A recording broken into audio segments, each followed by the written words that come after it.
Hello, this is Soundout here, and today we're going to be asking the question, has toy collecting become oversaturated? It's morphin' time! So today's topic on toy collecting saturation is complicated. In fact, I'm subtitling it, A Tale of Three Haslabs, because we're at what I feel like is a breaking point. And let's break it down. And if you do like this format of video, please leave a like and leave a comment down below just telling me what you think. So I think this analysis type video is something I want to do more of, as opposed to straight reviews. But let's discuss what I mean by toy collecting saturation. Am I talking about the fact that we have an action figure of Owen Wilson or Boris Karloff as Frankenstein in a colors based on a re-release poster? No, this is the stuff we kind of live for as toy collectors, right? You know, figures based on our favorite movies or shows, things that, you know, a toy company would look at and be like, does a kid want an action figure of Owen Wilson? Probably not. Does an adult collector who's building out a display of the MCU want a Owen Wilson? Oh, totally. And that's totally why I have it. So this is kind of the stuff that I really like, and we've seen a lot more of that in recent years. But conversely, we've started to see companies go, oh, we can sell directly to collectors, and then abuse that heavily. And I think that's where we're at right now, where a lot of people feel overwhelmed and burned out because there's so much coming out, and it's hard to keep up. I mean, case in point, Marvel Legends released 145 figures this year and had a $400 Galactus Haslab. So that was a lot of money. If you're like an all-in Marvel Legends person, I don't know if you can actually be all-in anymore. Because $145 times $23 per figure, sometimes $25, sometimes $27, sometimes $50, sometimes $30, depending on what it is, plus the $400 Galactus Haslab.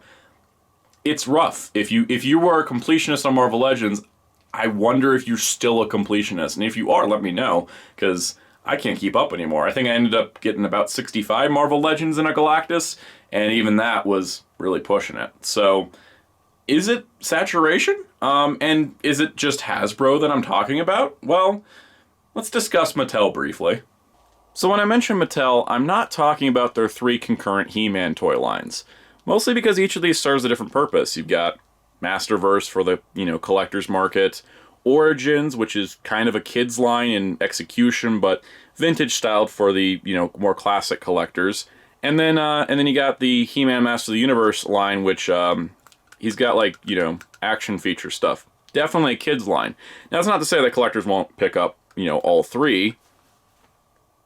I have a problem. But, they're kind of made for different people. Like, Masterverse is made for more of the, collector's aesthetic or the Master Universe Revelation fans. This one's made for the fans of the new show, which is primarily kids, though I really ended up liking this show a lot. And then Origins is kind of like bridging the gap between the two. It's very classic, very vintage inspired, but still fun for kids to play with. And when I'm talking about saturation, I don't know if this is saturation yet. And that's only because I'd say that, Origins is pumping out like 40 figures a year, it seems. Masterverse did about 20 this year. And Kids He-Man did about, I think 6 basic figures and I think 20 toys overall. So it doesn't feel saturation because they're targeting different markets and it's not overloading. It's probably why I have 3 He-Mans here. But, it's manageable. So another good topic of oversaturation might be Ninja Turtles, because collectors' figures have gotten out of hand. NECA's been doing cartoon turtles at Target. They got the movie Ninja Turtles figures at Walmart. They do video game and comic-based figures for specialty markets, in addition to doing loot crates with exclusive figures for all of them. It's a little much. I think 4 different Ninja Turtles lines from one company is crazy, but then Playmates is still doing stuff. Super 7, which has become my new favorite, are doing things based on the original vintage figures. If you're a Ninja Turtles collector that likes every era or every style, I feel sorry for you. Personally, I kind of got what I wanted of the cartoon line, and I'm really focusing in on the vintage style Ninja Turtles. But yeah, if you're collecting Ninja Turtles, it's rough. I want to say that G.I. Joe's been taking it a little easy. That being said, this is practically 2 years worth of figures, minus a couple of recent releases. Yeah, significant amount has come out, but it doesn't feel oversaturated. I also want to add that while a lot of figures have come out for Power Rangers this year, I don't feel like we've gotten to oversaturation point yet. just because we're getting a variety of seasons and a variety of styles. But I don't think it's oversaturated yet, but they could slow down a little bit. Another line I think is getting a little oversaturated is DC Multiverse. I just say that because I'm behind by a lot. As you can see, we've had a lot of figures come out in the last 2 years, and just some of them. I still got like 20 figures I think I still want, and that's because they sort of announced them and then they're out within a month, so not much planning time, and it really piled up. I think there's still about another like 10, 15 figures to still release in 2021. So I'm not really sure when this rundown video is going to happen, but it will eventually. But I want to switch focus here to what may be the inception of the modern toy collection. Masters of the Universe Classics. This was an online exclusive subscription-based toy line from Mattel. And the way this worked was that you'd sign up for a subscription, you'd get, they start including extra figures. You sign up for a subscription, you get a figure monthly. Quarterly, they'd add a bigger figure like Battle Lion there. And sometimes there'd be holiday items to purchase and Comic-Con exclusives, etc. But it was focused on collectors. This was not made for kids, and collectors really loved it. You got obscure characters, you got more well-known ones, different versions, looks based on concept art, based on comics, and overall I think the line was pretty well beloved. In fact, as you can see, I got the entire display here, plus an additional shelf there. And for some reason I still think I need to collect Masterverse, but that's because they're different types of figures. Retro-inspired, but updated. It remakes of big things like the Castle Grayskull playset or Point Dread to go with it. That sort of thing is what we're seeing a lot with other action figure lines, particularly Transformers, and now we're seeing it with Ninja Turtles and a lot of others. So, in a sense, this was the template for where we're at now. Except, there was somewhat a sense of control. While this line could get grossly expensive fast, especially with all the holiday items, the Comic-Con items, the quarterly stuff, it still released less stuff than Marvel Legends does in a year. And it had a schedule. It was, once a month, here's a figure, or once a month, here's 2 figures, that sort of thing. Now, there were problems with it, such as they didn't reveal the whole lineup in advance, but apparently that was a licensing thing or whatnot. There's complicated things there. But what I really want to focus attention on, in addition to this just being the blueprint, is Castle Grayskull, because this was at the time, I think it was over $200. I'm trying to remember. I think it was $270. Don't quote me on that. This was a very large, very expensive Castle Grayskull that was basically the vintage toy blown up to classic size with a bunch of extra added features, and it's beautiful. It's actually kind of what got me to collect the line heavily and actually sign up for the subscription, was the fact I wanted to fill the castle up. And Castle Grayskull is amazing, but it took a little work. They had to put up a pre-order and say, all right, we have to make this. We won't be able to send this for another year or so because we got to have, it's made to order, but we have to have a specific minimum of numbers in order to make it. Does that not sound like Haslab? Now, while that seemed like a nice transition into Haslab, I did want to mention something about toy collecting saturation that I don't want to get lost in the point. Saturation, for me, specifically when we talk about, toy lines, would be Transformers. Because, this is some BS. For example, let me show you here. We've got, here's a good example.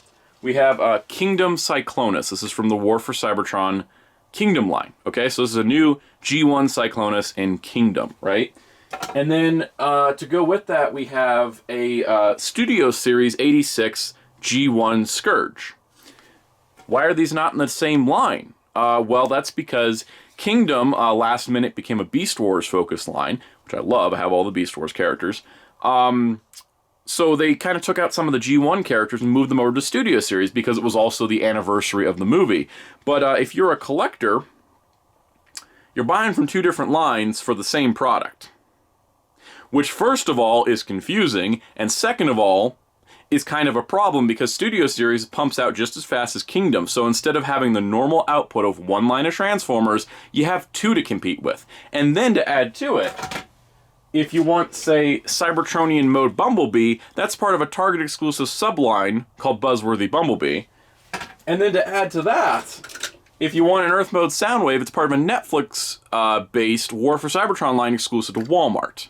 So these 4 figures, which should all go all together and will go all together on the shelf, are from 4 different toy lines within Hasbro. Same price points and everything, but for some reason it's fractured. When Studio Series was movie stuff, I got it, because that's a different collector market. I don't collect the movie stuff, for example. When they started throwing in, you know, Scourge, Wreck-Gar, showed him Jazz, not Blaz, Jazz, Blur, Cup, Hot Rod. For example, Hot Rod is in Studio Series, Rodimus Prime is in Kingdom. That is too confusing for anyone's good, especially when the Studio Series figures end up being better at the same price points, but that's a whole different discussion. This is what toy collecting saturation looks like, and this is what toy collecting, or toy collectors market output saturation looks like. But nothing illustrates this better than Haslab. So full disclosure before we get into the nitty-gritty of Haslab, I own one, Mr. Sentinel here, and I backed Galactus, Victory Saber, and the Skystriker. So keep in mind that I'm not coming at this a place of, oh my god, Haslab is evil, but I'm not exactly super happy with how it's been handled. And, yeah, I just want to say, like, I'm not, like, you know, in love with Hasbro, but this is really cool. I really like this. But let's continue forward. So when it comes to Haslab, I think a lot of people refer to them as crowdfunding campaigns, which isn't accurate, because crowdfunding campaigns usually have a funding goal, whereas Haslabs have a backer goal, in the sense that one backer is 1 unit sold. So if you have a project that needs 6,000 backers, it just needs 6,000 sold. And why is that different? Well, with a crowdfunding campaign, they usually need a dollar amount. Like, we need $500,000 to make this figure line. And you can buy multiple different tiers of things. If you want to just throw on $5 to support it, you can. If you want to buy 3 figures and it's going to be like $100, then you're throwing in $100. That sort of thing. With Haslab, it's pretty stock standard. You're buying just the one Haslab item, and then it adds to the backer count. This was one exception, which was the Hero Quest Kickstarter, because that was a board game system, and with that board game system, it was going to be released at retail later, but you get the special fancy edition through the Haslab, and there was multiple different tiers that you could add to it, and that was a little different than the rest of them, which is pretty much just 1 unit equals 1 backer. So, you know, for example, if somebody were to buy 5 Sentinels, they would count as 5 backers, even though they're 1 person. So, with that math aside, that's what makes them different. And I think that crowdfunding has been a thing in the toy industry lately, and that's why people come up with it. For example, you know, here's an indie toy company made a line called Plunderlings, and these are unique new characters. They're not licensed, but they are an indie toy company, so they couldn't really afford to do the line up front with their own monies, especially without any retail deals, so they put it out there and see if anyone else is interested in these little goblin guys, and it was very, very successful to the point where they're able to make their own figures now. So, you know, I have a Plunderling here, and I didn't even buy him on the Kickstarter because it's been doing well. And this has happened a couple more times in the toy world. Specifically, Animal Warriors of the Kingdom is one coming up I'm looking forward to. There also comes the case of crowdfunding for a well-known property. For example, the Kickstarter edition of Spawn. McFarlane Toys is a fairly substantial company. Not nearly as big as like Hasbro or Mattel, but they actually put out a lot of figures and they have deals with Walmart and Target. Now, this Spawn was prototyped and shown at Toy Fair 2020 to a bunch of retailers who said, no thank you, it's too big and too expensive. So Todd McFarlane took it to Kickstarter and said, hey, I'll just sell it to fans directly. Hope we make, you know, $500,000 to you know, meet our estimated goal. And they made $3 million. And suddenly we now have a new Spawn line at retail, which has, you know, $50 mega figures. So, kind of funny how that worked out. Now, when it comes to, you know, big licensed properties, there are still, you know, sort of pay up front options. For example, Super 7, who's currently working on Thundercats, Silverhawks, Ninja Turtles, almost anything, and almost maybe too many things, but they make stuff that other companies won't make. Case in point, Thundercats. And what they usually do is they have like a 30-day window. Say if you want to order it from them directly, you pay up front, you get the figures ordered, and then they go into production, and then about a year or so later, you get your figure. And people have, brought up the point that this is, not crowdfunding because they do have retail partners. So, like, if you don't want to pay up front, Big Bad Toy Store, Entertainment Earth, Dorkside Toys, they all get pre-orders for Super 7 stuff. So it's a little different. It's not quite crowdfunding, but it is kind of we're not making it until we get our final production numbers. So it's more of a made-to-order situation. So why am I bringing this up? Well, if this is made to order and this was crowdfunding, what is Haslab? Well, it's the fusion of these two in very large, expensive packaging. So with that all aside, Haslab is something where Hasbro says, all right, you guys want a really big Sentinel. Here it is. It's going to cost you $350. Pay us now and we'll send it to you later.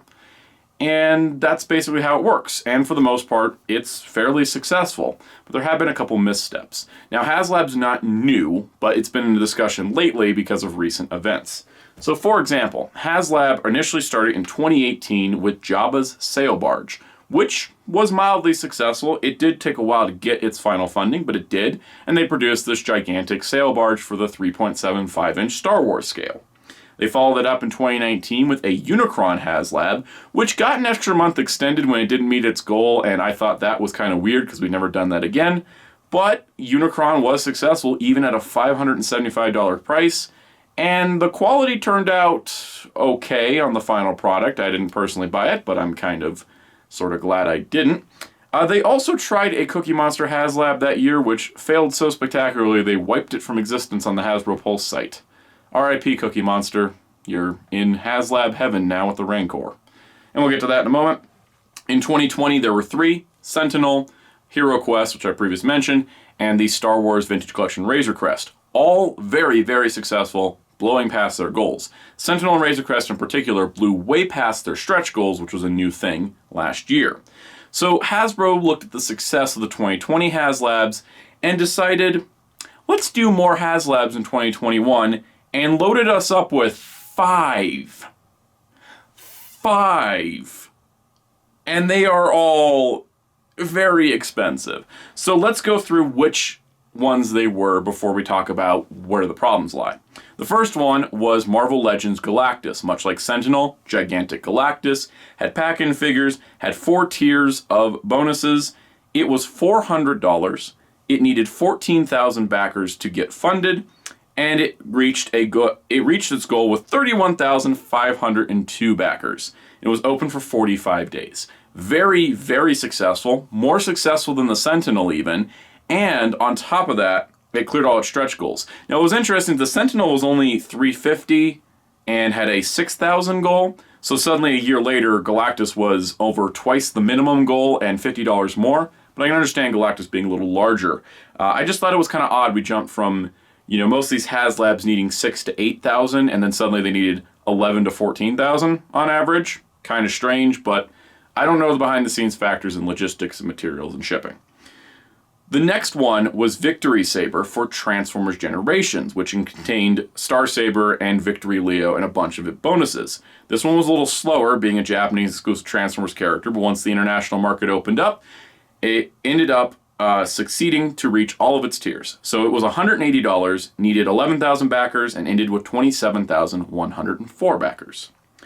The next one to go up was the Star Wars The Black Series Rancor, which was met with some controversy because people didn't know if it was going to be worth its money. It was $350, needed 9,000 backers, but it only ended at 8,533.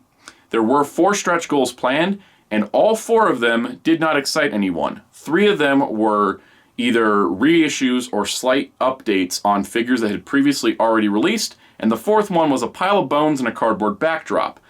Didn't exactly get people wanting to throw money at Hasbro. And that ended up failing. Even with, in the last 2 days, they added an extra thing saying, oh, if we make the base goal, you get the Rancor Keeper, which everyone said, well, that should have been there from the start. And very clearly, not enough people showed up to make that thing possible. And I put my heart out to all the fellow collectors out there who wanted the Black Series Rancor. Maybe someday it might come back, but I'm sorry that didn't make it through because I know a lot of people were excited for it.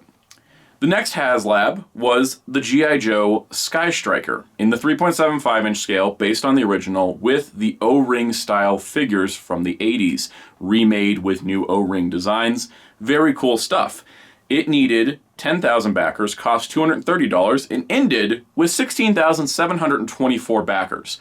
While it didn't make all 3 of its stretch goals, it did make 2 of them. And much like the Rancor, a couple days before it ended, they decided to do a final push and added in 3 additional figures based on Cobra characters and a new decal sheet so you can make a Cobra Skystriker. And I'm sure a bunch of people that already backed the Skystriker may have gone around for round 2 because they made a way to make 2 different vehicles. And the Skystriker itself already came with 2 pack-in figures and 2 extra vehicles and a stand and all these accessories. It was definitely worth its money for a lot of people. And it was successful. But I did notice that 24 hours before, it was only at 7,654 backers. When I woke up the next morning, it was about 9,000, and by the end of the day, 16,000. So it did seem like a lot of people may have jumped from the Rancor over to the Skystriker. And then lastly, the last Haslab of the year, Proton pack, full size for Ghostbusters Plasma Series. I briefly mentioned this in my Ghostbusters Plasma Series analysis video from last week. This one ended up needing 7,000 backers, was $400, and ended up landing 21,599 backers when it closed. So on that, I think that, it was very obvious that the Proton pack did way better than the Skystriker or the Rancor, and it was outpacing it constantly. But what was the problem here? Why did the Rancor fail? Because it should have at least made its base goal, right? It's Star Wars, it's the Rancor. Well, let's analyze it. I'm not going to talk too much about fan response because I think that that's a factor in the Rancor, but I think there's a larger picture here. Namely the fact that the Rancor opened on October 22nd, 2021, the Skystriker opened October 23rd, and the Proton pack opened October 27th. That was 3 Haslabs launching back to back to back, which means when they would conclude would be December 6th, December 7th, and December 12th, respectively. Say you're someone that grew up in the 80s. Maybe you're a child of the 80s. Would you want a monster from a 1983 film, a Skystriker from a 1983 cartoon, and a Proton pack from a 1984 movie? Entirely likely. But do you have $980 before tax to pay for them? Probably not, especially during the holiday season, because a lot of gift buying is done in this time frame. So what was Hasbro's thought process here?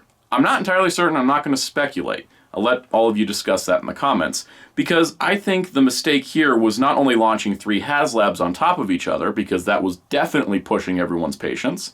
It was doing it during the holiday season when a bunch of delayed stuff from the fall season is now pushing out to stores, and especially online retailers, and also by making 3 Haslabs that somebody might want all 3 of.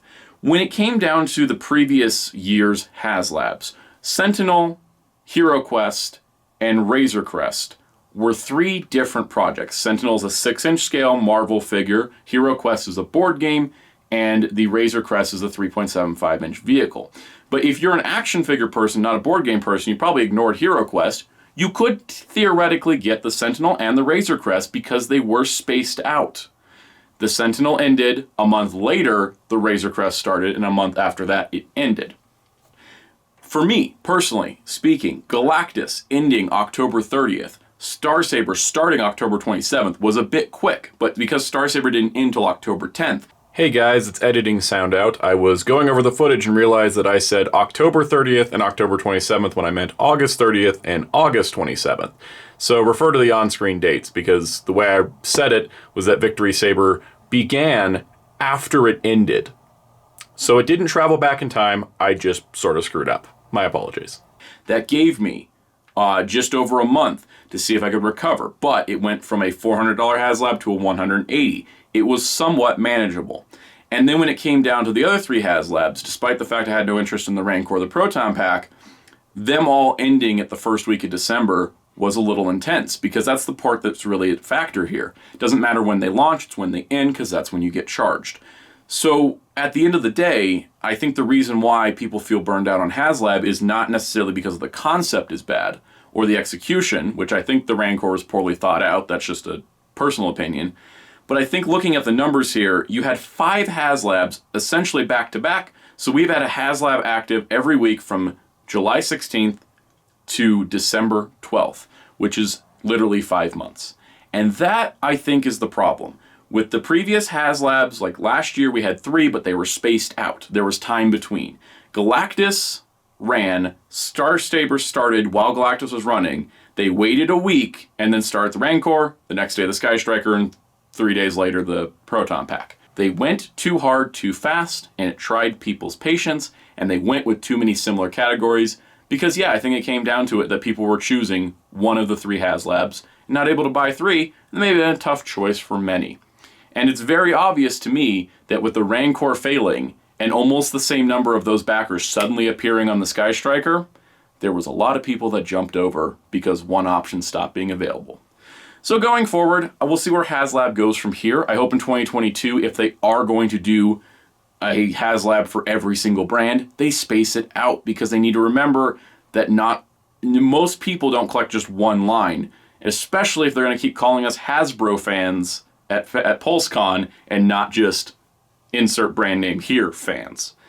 Toy collecting feels oversaturated? Absolutely. Is it? It depends. My advice to everyone out there is getting overwhelmed. Take a step back. Don't try to get caught up in the frenzy of getting everything and sort of analyze what you truly want. Because for me, I found that I'm finding more joy in like NECA's Universal Monsters or Jada Toys' Universal Monster figures than I am, say, Power Rangers Lightning Collection or, Marvel Legends even. I kind of just started getting pickier, and I think that's the best way to go. And so going forward, when companies just kind of bombard you with stuff, take a step back, absorb it, and think about what makes me happy. What figure do I get in hand? And I feel like, I'm really happy with this. Because I think that's the feeling we should always chase with toy collecting, is the happiness and the joy, and the overall how it looks on the shelf. And honestly, that's what's most important to me, so I hope that is what you all can take into the future. So if you enjoyed this video, please hit subscribe and the notification bell. We're trying to get the subscriber numbers up, especially going into the new year. We're getting a lot of traction on the channel. I want to thank everyone who's been watching the recent videos. 3 a week has been a bit of a rough production schedule, but I'm getting used to it, so look forward to awesome new stuff in the future. And also, on that note, please hit the like button, please comment, and let me know what you feel about with toy collecting right now, if it's gotten completely overwhelming. We only talked about Western toys. We could do a whole separate video on Premium Bandai. So if you want to see that, leave a comment and let me know. Also be sure to check out Hero Club at hero-club.com for geek news and more. Also my awesome graphic designer on Twitter at darkclaw643. And until next time, this is Soundout saying goodbye.